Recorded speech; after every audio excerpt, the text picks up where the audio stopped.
अस्सलाम वालेकुम, मैं हूं आपका एस्ट्रोलॉजर सलीम समी। खुशामदीद सियासत और नजूम में। हाय, मौसम चेंज हो चुका है, सत्तू का दौर तो खत्म हो चुका है, लेकिन धनिया पिए कौम को खुशामदीद। पाकिस्तान में इलेक्शन सिलेक्शन जो है वो शुरू हो चुकी है, जल्द से जुलूस शुरू हो चुके हैं। हाय, क्या बदनसीबी है मियाँ साहब की भी कि मियाँ साहब की शख्सियत से लोग नहीं आ पा रहे। मोटरसाइकिल दी जा रही है, आप मियाँ साहब की अपनी शख्सियत से पब्लिक इकट्ठी नहीं हो रही। और वो वोटिंग होती, क्या कहते हैं कि वो पर्ची डाल के मोटरसाइकिल मिलेगी, मोटरसाइकिल पे भी लोग नहीं आ रहे। तो कैसे आएंगे मोटरसाइकिल पे लोग? पेट्रोल बड़ा महंगा है, तो कुछ और ही करना पड़ेगा लोगों को बुलाने के लिए। ना बिरयानी पे आ रहे हैं, क्योंकि बिरयानी तो मिल ही जाती है कहीं ना कहीं। अब क्या करें, किस तरह बुलाएं? ना मोटरसाइकिल पे आ रहे हैं, पेट्रोल बड़ा महंगा कर दिया मियाँ साहब ने। ये तो पेट्रोल सस्ता करते तो शायद मोटरसाइकिल पे लोग आ जाते। तो अब सिलेक्शन का दौर शुरू हो चुका है। मियाँ साहब जिस टाइम पे आ रहे हैं, मैंने जैसे पहले बताया कि प्लेनेट, एक कैबिनेट हमारे यहाँ नीचे सजती है, एक कैबिनेट जो प्लेनेट की होती है ना, जो ऊपर सजती है, वो कैबिनेट भी बड़ी मजेदार होती है, क्योंकि उस कैबिनेट में भी राजा होता है, उस कैबिनेट में भी रानी होती है, उस कैबिनेट में भी वजीर होता है, जिसको जुपिटर कहा जाता है, राजा सन को कहा जाता है, रानी कमर को कहा जाता है, और राजकुमार यानी प्रिंसेस मरकरी को कहा जाता है, और सपा सलार यानी कि जर्नल वो मार्स को कहलाया जाता है। जनता गरीब बेचारी सेक्टर वो है। कैबिनेट उधर भी बड़ी खूबसूरत, जो वहां कैबिनेट सजी हुई है ना, उसने दुनिया को हिला के रख दिया है, और वो पाकिस्तान को भी हिला के रख दिया। पाकिस्तान में एक बड़ा मशहूर केस चल रहा है आजकल, साइफर का, जिसका चालान भी जमा हो चुका है। उसमें शाह महमूद कुरैशी साहब और इमरान खान साहब पर चालान जमा हो गया। अब जल्दी जल्दी है वो केस को निपटाना है। अब उसका फंदा जो है वो किसके गले में पड़ेगा, ये बड़ा इंपॉर्टेंट है। फंदा तो यकीन पड़ना है किसी के गले में, ये तो कंफर्म है ही। मैं आपको बता दूं, साइफर, वो कहते हैं ना कि कंबल से जान छुड़ाए पर कंबल जान ना छोड़े, तो साइफर तो ऐसा पड़ गया गले। तो ये साइफर का फंदा जो है, ये तो किसी के गले में फिट आएगा, ये कंफर्म है। इसमें लटकेगा जरूर, ये कंफर्म है। अब लटकेगा कौन, ये बड़ा इंपॉर्टेंट सवाल है। किसी जमाने में किसी को नौकरी की बड़ी जरूरत थी, बड़ी कोशिश हो रही थी, लेकिन नौकरी नहीं मिली थी। साइज वो भी बड़ा इंपॉर्टेंट होगा, क्योंकि ये जान नहीं छोड़नी इसने। बड़े गलत टाइम पर, गलत प्लेनेटरी कंडीशंस के ऊपर ये केस को जिस तरह उठाया जा रहा है, हालात वही, दिशा वही, मुल्क वही। मुल्क तो हर वो नहीं, क्योंकि मुल्क तो आधा हो चुका है, आधा बांग्लादेश बन चुका है। दिशा वही, हालात भी वही, कौम भी वही, सत्तू वाली, धनिया वाली, वही हालात, वही वजीर आजम जिसको पकड़ा जा रहा है, वही केस बनाया जा रहा है। पर नतीजा क्या पहले जैसा होगा, इस पर सवाल है। क्या नतीजा क्या पहला जैसा हो सकेगा, या फंदा लगेगा, पर किसके? अब ये बड़ा इंपॉर्टेंट है। जिनको पकड़ा है उनको तो मुश्किल लगता है, पर पड़ेगा तो सही फंदा, पर किसके गलेगा? क्योंकि अब आप लाख जान छुड़ा लें, इस केस से जान नहीं छूटनी, ये बड़ा लंबा चलेगा। इस केस से जान नहीं छूटनी। जैसे मैंने आपको कहा, खान साहब का अंदर रहना ही ज़्यादा बेहतर है, वो अंदर ही ज़्यादा महफूज है। वो चाहे इधर की जेल हो, उधर की जेल हो, बड़ा इंपॉर्टेंट। क्योंकि इस महीने जो ग्रेन हैं दो, उन्हीं ग्रेन्स पे मियाँ साहब की आमद हो रही है पाकिस्तान में। वो अभी तक तो डाउटफुल है वैसे। उसके बाद सबसे बड़े इवेंट जो दो बड़े इवेंट है राहु और केतु, ये बहुत इंपॉर्टेंट इसी महीने हो रहे हैं, बहुत इंपॉर्टेंट इवेंट है। अगले 1.5 साल यानी 2025 तक क्या प्लानिंग हो रही है, इसी के ऊपर सारा कुछ छोड़ा है। पाकिस्तान के चार्ट में टॉरस और स्कॉर्पियो में है ये दोनों, और अब पाकिस्तान के 12वें घर में यानी कि पाइसेस में और विर्गो में आ रहे हैं।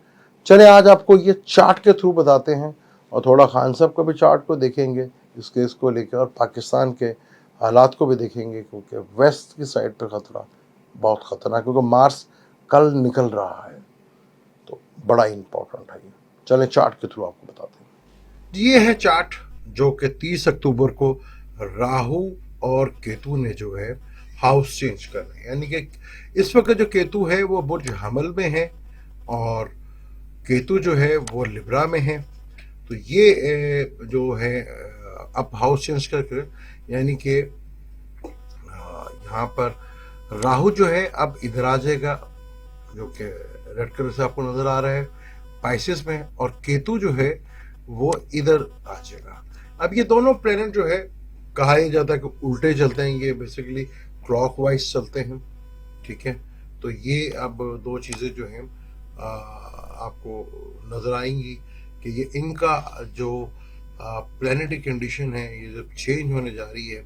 जो कैबिनेट में राहु केतु का भी बहुत बड़ा रोल है कि दोनों ये शैडो प्लेनेट कहलाते हैं, क्योंकि राहु को कहा जाता है बिगिनिंग का कारक यानी कोई नई शुरुआत, और केतु को कहा जाता है एंडिंग का कारक यानी कई चीजों का एंड होने वाला है। और जैसे पहले मैं आपको बता चुका हूँ प्लानिटरी कंडीशन की जो सूरत हाल है, और इधर मियाँ साहब का भी 4 साल के बाद वापस पाकिस्तान में इन हालात में आना जहां मार्स और केतु का भी कंजक्शंस कल से शुरू हो रहा है, क्योंकि लिब्रा में केतु पहले से बैठा यहाँ पर केतु पहले से बैठा हुआ है, ये केतु पहले से यहाँ बैठा हुआ है। ये केतु जब यहाँ बैठा हुआ है तो यहीं मार्स आ जाएगा, ये मार्स आ जाएगा, और ये ड्राइंग मेरी बस कुछ ऐसे इसे बर्दाश्त करना पड़ेगा। और ये केतु है, और ये जो घर है 7वां घर जो है वेस्ट कहलाता है, इसलिए मैंने कहा था कि वेस्ट की साइड से बहुत ज़्यादा कुदरती आफात या दहशतगर्दी या कोई बड़ा मिसहैप होना या फायर एलिमेंट से रिलेटेड या अर्थक्वेक या फ्लड से रिलेटेड बहुत बड़ा कोई वाक़यात पेश आ सकता है। पाकिस्तान के भी जो एरिए हैं उनको थोड़ा सा हमने डिफाइन करने की कोशिश की है। पाकिस्तान में जो मेजर कोयटा है, ग्वादर है, डेरा इस्माइल खान, कोहाट है, नॉर्थ वजीरिस्तान और साउथ वजीरिस्तान, ये वो एरिया जहाँ पे थोड़ा प्रॉब्लम जो है वो देखने को मिल सकती है। अब राहु केतु बहुत बड़े प्लेनेट है, बहुत बड़े प्लेनेट है। अब इसका जब राहु केतु को समझना हो तो दो प्लेनेट को समझना बहुत जरूरी हो जाता है। एक है सैटर्न, अब राइटिंग मेरी कुछ ऐसी है जी, समझना पड़ेगा आपको। दूसरा है जुपिटर। इन दो प्लैनेट्स को देख के आप, क्योंकि दोनों ही बड़े प्लैनेट्स हैं, ठीक है, ये दोनों बड़े प्लैनेट्स को देख के ही आपको समझना पड़ेगा कि राहु केतु का क्या असरात आगे पड़ सकते हैं। ये बड़ा इंपॉर्टेंट होगा, इन चीज़ों को देख के बड़ा गौर से करना पड़ेगा, क्योंकि अब राहु यहाँ से जब आएगा तो पाकिस्तान का ये 12वां घर है, पाकिस्तान का ये एसेंडेंट है Aries, by birth Pakistan ascendant है एरीज। इसके 12वें घर में राहु आ रहा है, और छठे घर में, क्योंकि यहाँ से देखें 1 2 3 4 5 6, तो केतु छठे घर में आ रहा है। तो अब राहु पाकिस्तान के बेशतर प्लैनेट इस घर में बैठे हुए कैंसर में, यहाँ पर सन भी है, यहाँ वीनस भी है, यहाँ सैटर्न भी है, यहाँ मरकरी भी है, ठीक है जी, यहाँ मरकरी भी है। 4 प्लैनेट इस घर में बैठे हैं जो राहु के साथ ट्राइंग करेंगे, यानी इधर से ट्राइंग करेंगे। अब राहु बिगिनिंग का कारक है और राहु फॉरेन से भी रिलेटेड है। तो हमारी इस वक्त मौजूदा जो हुकूमत है और उनकी बड़ी ख्वाहिश है कि जिस भाई साहब पे केस बनाया वो किसी तरह बाहर नहीं चले जाएं, क्योंकि पाकिस्तान में मेजोरिटी में होता तो ये है कि जो हुकूमत से उतरता है तो वो सिर्फ फ़ौरन पाकिस्तान से बाहर जाने की कोशिश करता है। ये पहला शख्स एक आ गया जिसको वो निकालने की कोशिश कर रहे हैं, हो नहीं रहा। अब राहु का जब सन से होगा, सन का ताल्लुक गवर्नमेंट से, फादर से है, तो फादर को ये गवर्नमेंट को तो प्रॉब्लम आएगी। अब राहु वीनस में बैठा हुआ है, यानी कि पैसे के मामलात में धोखा और फरेब तो मिलेगा ही। पैसा तो मिलेगा लेकिन फरेब और धोखा बहुत मिलेगा। जिन कंट्रीज ने प्रॉमिस किए हैं वो मुकर सकते हैं, मुकर सकते हैं। और मरकरी, मरकरी का ताल्लुक है बिजनेस से, बुक्स लिखने से। अब जिस कैदी को अंदर डाला हुआ है उसका ये छठा घर है जहां राहु आ रहा है। छठे घर में जब राहु आ जाए तो मुकदमा करना नहीं चाहिए। वैसे कुदरती तो छठा घर ये बनता है, वहां केतु हो रहा है तो लिटिगेशन से दूर रहना। अगर लिटिगेशन है, चल रहा है पहले से, तो वो 100% आपको कामयाबी की जमानत देता है। तो जो इस वक्त हमारे मुल्क के साबका वजीर आजम जिन पे ये एलिगेशन है कि साइफर लीक कर दिया, अब समझ नहीं आती कि वजीर आजम से भी बड़ा कोई होता है यहाँ पर, तो उसके तो जो था तो कर सकते थे। आज हमारे एक और बड़ी प्रॉब्लम है कि हम कहते हैं कि हुकूमत और रियासत दो अलग अलग चीज़ें। वो भाई कहाँ से दो अलग अलग चीज़ें हो गई? जिसकी हुकूमत होती है उसी की रियासत होती है, और जहाँ हुकूमत नहीं होती वो रियासत फिर शाम होती है, इराक होता है, लिबिया होता है। हुकूमत ही रियासत होती है। चाहे आपको देखना उठाना पड़ गया निगरान वजीर आजम, क्योंकि हुकूमत जो कर रहा होता है उसी के अंडर सारा कुछ होता है। पहले तो ये कॉन्सेप्ट हमारे यहाँ पे गलत है। अब ये जो प्लेनेटरी कंडीशन है ना, पाकिस्तान के ये राहु जो है ना यहाँ पर, सैटर्न है कर्म का कारक, यानी जो पिछले कर्म किए हुए ना उसका तो हिसाब किताब देने का टाइम आ चुका है जी। अब यहां पे अगर हम देखें तो खान साहब के बाय बर्थ चार्ट में वो लिब्रा लगन है, ये लगन है खान साहब का, और उनके बाय बर्थ चार्ट में यहां पर सन, मरकरी